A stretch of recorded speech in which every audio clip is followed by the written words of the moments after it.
A cruz é um mito, porque para alguns a cruz é um mito, uma lenda, uma fábula, e não uma realidade.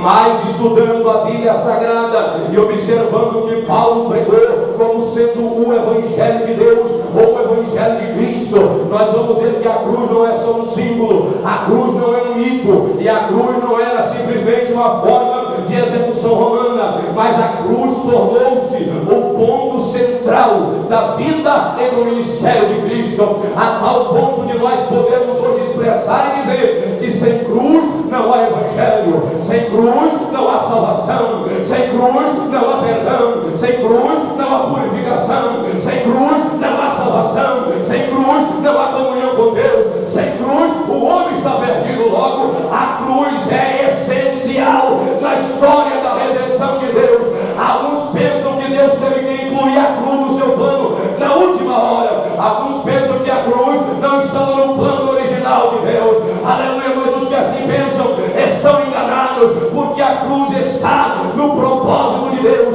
A cruz estava no projeto de Deus. Jesus Cristo fazia referência a ela enquanto ensinava e pregava, mas particularmente aos seus discípulos. Ele disse que convinha, que era necessário que ele fosse levantado, assim como Moisés levantou a serpente no deserto. Isto ele falava acerca da sua crucificação. Logo, a cruz é essencial. Mas qual é o significado da cruz? Na cruz, Cristo venceu três grandes problemas, três grandes inimigos do ser humano. Primeiro, na cruz Jesus venceu o pecado.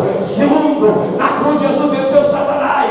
Terceiro, na cruz Jesus venceu a morte por nós. Aleluia! O nosso Cristo é vencedor.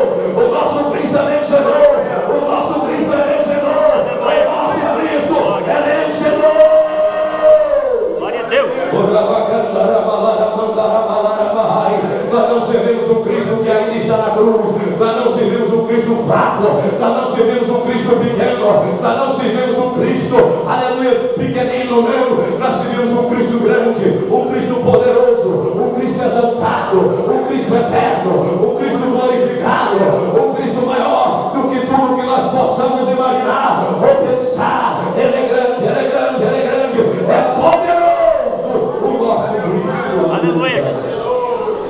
Na cruz, Jesus venceu o pecado que desde o Éden, aleluia, tem sido um problema para a humanidade. Todos nós sabemos que o pecado original de Adão afetou toda a humanidade, e o Novo Testamento vai dizer que por um homem entrou o pecado no mundo. Esse homem, Adão, aleluia, e o pecado começou a alastrar-se sobre a terra de uma tal maneira que os homens começaram a matar-se uns aos outros. Logo, o primeiro homicídio acontece dentro de uma família.